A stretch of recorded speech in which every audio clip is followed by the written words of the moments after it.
Hello, and welcome back to my latest video. I'm there just showing you a skin from the trays that I have under the pours that I do. I use those actually to create jewellery and magnets as well to sell at craft fairs. And without further ado, I'm getting into doing the base. Surprisingly enough, this is going to be a piece on a black background. Well, a mainly black background. The intention of this piece was to have a...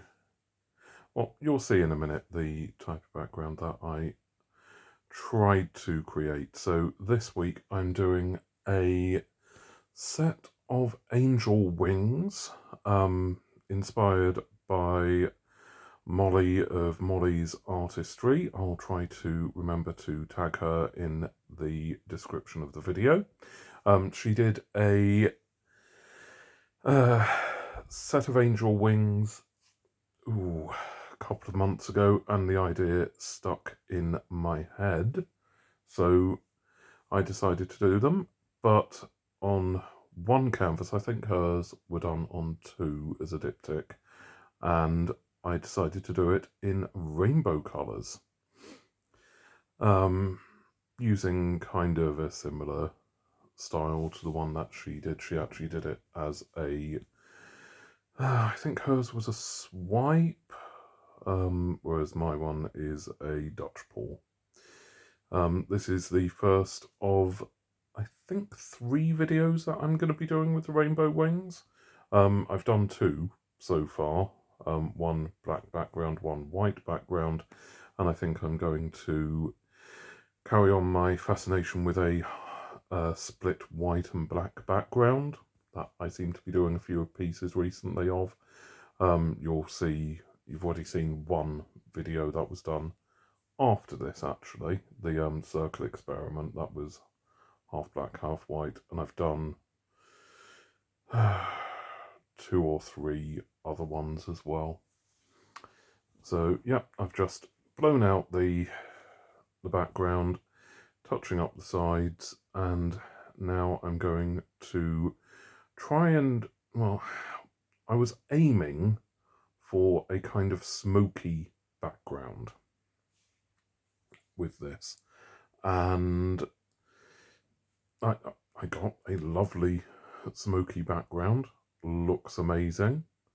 Really love it. I liked the from my homage to Great Wave off Hokusai. I loved the cloud effect that I created, so I decided to have it as a background for here.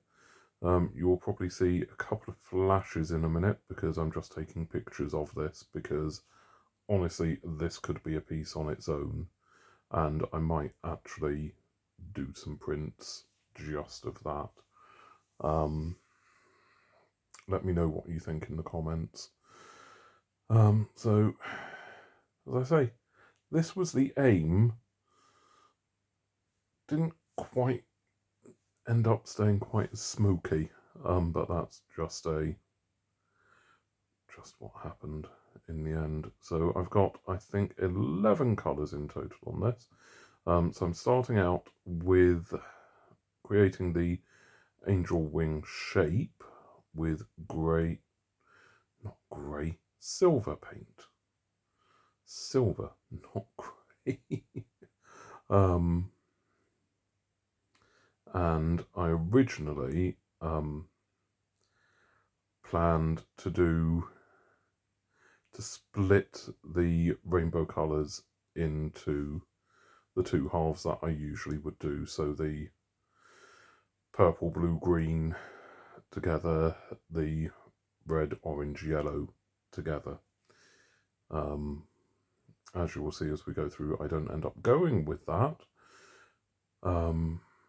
but we shall see. So I'm just finishing mixing up some of my paints there. I think yeah, I think I had about 11 colours on this one.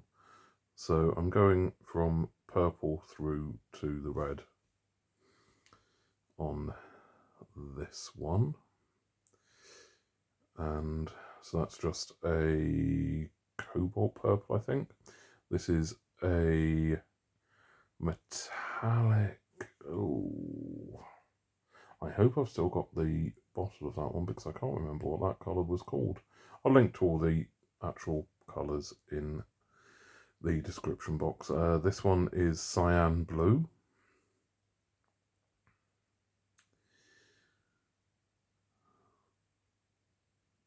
And just remembered I had another blue to go, and this is Ice Blue by Deco Art. I love my Deco Art paints. They really create amazing cell reactions. And this one is Cadmium Green Hue, I believe. Yeah, it's Cadmium Green Hue.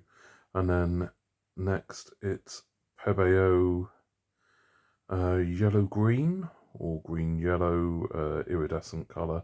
I decided to have quite a few iridescent colours in the mix of paints to try and give a different bit of a different perspective. Not different perspective, just to give a different effect. Because usually if I do rainbow effects, as you would have seen, I usually would only use 6, maybe 8 paints and not different shades of the same colour, like I've got 2 greens, 2 blues, 2 purples on this one. But I decided to change it up. I've changed it up quite a bit since on some other rainbow pours as well. What I am doing here at this point is putting some mixing sticks in, because I noticed that the canvas wasn't quite balanced. You can tell this when, well, basically when the paint's moving in the wrong direction. So I'm going in with the yellow, which is next on the scheme, and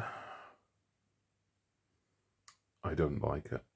I instantly don't like it. I poured too much yellow to one side that I'm cleaning up first, and yeah, it just, the gap between where all the paints were and going into the small bit there just didn't work for me. I knew it as soon as I was pouring the paint in that it just was not going to work. At least it wouldn't work for this painting. It might work if I do the same thing on a larger canvas down the line, but on a small canvas, just not going to work. So all I've done is I've gone in with the tissue, with the kitchen towel, just to literally soak up the paint that's on the canvas, the colour that I don't want. When you've got that much colour, you have to take the paint off of the canvas. And instead of just scraping it over the edge, which a lot of people would do, where I paint in my studio, when it's near the edge of the table, it's going to go over the edge onto towels or basically carpeted floor. So not going to do that with that much paint. Yeah, you do get messy when you do this bit though. So I used the paper towels instead to take the paint off, but I kept this bit in. I could have very easily cut that part out and made it look like, oh, this went amazingly the first time. I didn't, because I want you to learn from my process, to learn from my mistakes. So I've got a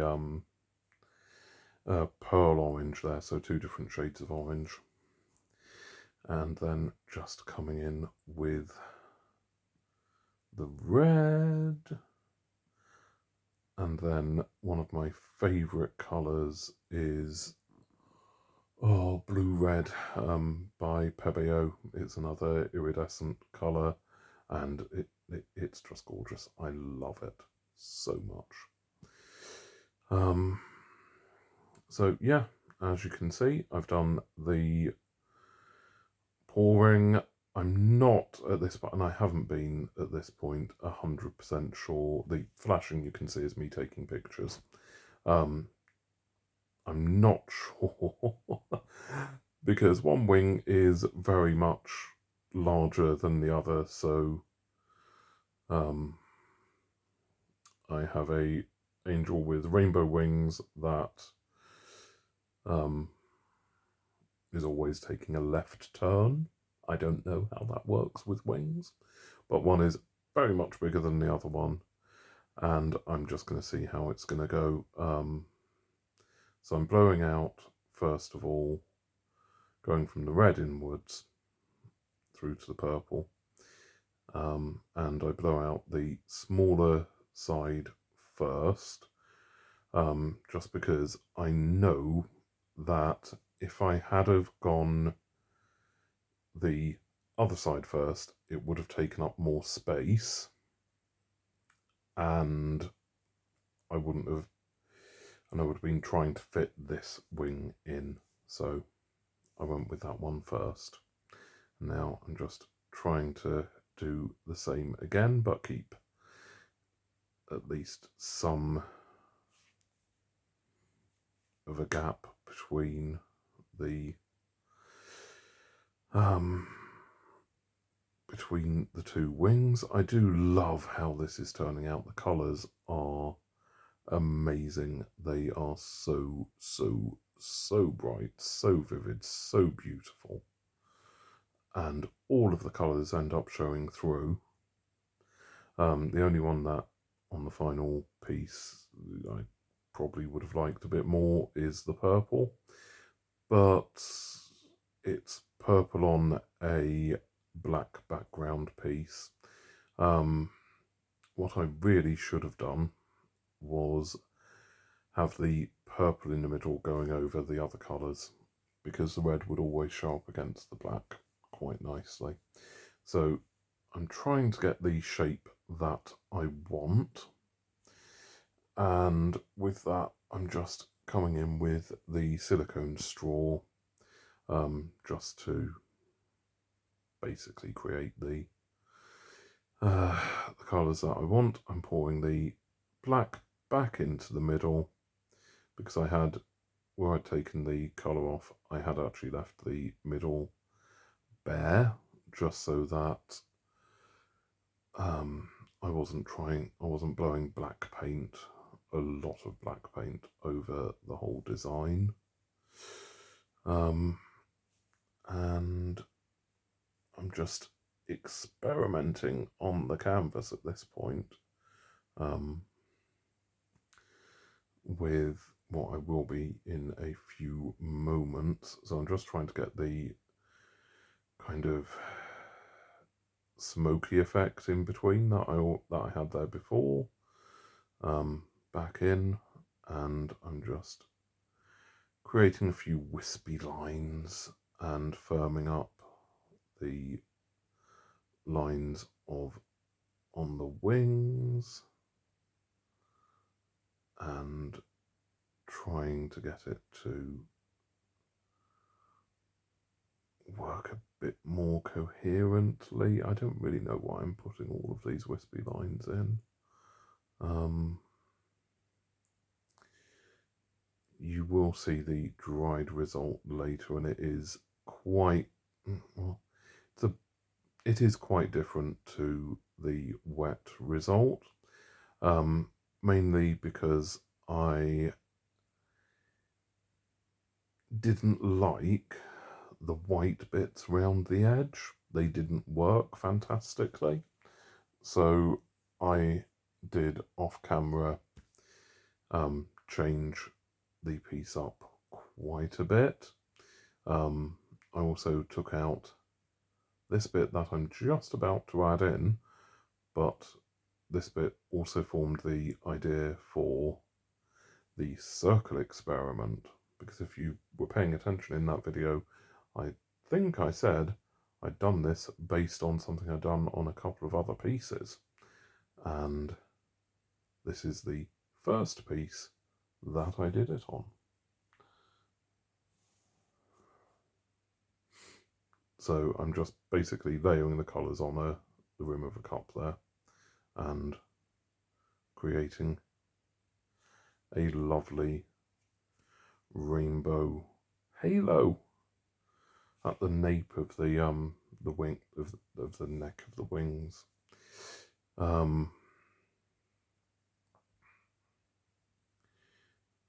You can see me there actually taking a picture of the cup because it looked quite cute. And you'll probably see some flashes in a few minutes when I take pictures of the overall piece. So at this point I'm just looking, still concerned that the canvas might not be level. I've just dragged a cocktail stick along the bottom, but yeah, the canvas still didn't seem quite level to me, so I'm coming in with some stirring sticks just to level it off, because I did not want to create something as gorgeous as this, just have it all slide over the edge of the canvas. That would have made me cry quite a bit. So yeah. The next part really is going to be you seeing me dithering in the background over some final details on the piece, because it was good, but it's like that bit there, the red going to the outer edge, didn't look right to me. So even though I'd come in and changed it, I wanted to look again. I do have a lamp that is usually pointed at the ceiling that bounces the light back off for me to do the piece, but when I'm trying to get details on the piece, I do bring the lamp on so it actually shines on the piece, and that's to do with my eyesight. I have a condition called visual snow. I can't remember what the actual proper scientific name for it is, but it basically means, if you remember the old analog TVs where they would have static, that is basically an overlay that I have on my vision. So everything that I see has little white and black dots. Depending on the level of light in the room, it's either better or worse. So usually if there's less light, I find it easier to create, to do some of the things, but I do actually need a source of light onto the canvas for some of the finer detail work, which is why I flipped the lamp round like that. And whilst I was wittering on about that, I think you saw me bring out the little magic spray, which is a soap and washing up liquid solution that I'm just spraying on the canvas as I speak, and just seeing how it created the reaction, and it has made an amazing reaction on this piece. It is amazing and very, very gorgeous. And I have, once again, going over with the heat wand and just carrying on with that. And this is actually the final bit of the wet result. I'll take you in for the dry result. And here we have the dried result. As you can see, I've taken the rainbow halo out and I've sharpened up the edges and taken out quite a bit of the white around the edge. This is how I painted it and how the orientation I intended it to be, but it didn't look quite angel wings enough to me. And it only occurred to me when I played around with the orientation and put it up the other way, actually completely by accident, so like this. This one looks like angel wings now, with the kind of smoky bit at the top as kind of the head of the angel or whatever, and the yeah, it works for me. This orientation actually works, I think, and my word, it looks gorgeous. Either that or it's butterfly wings. Not sure. I'd say angel wings, rainbow angel wings.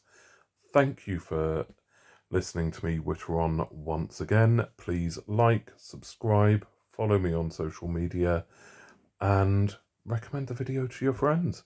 Let them be entertained by my voice.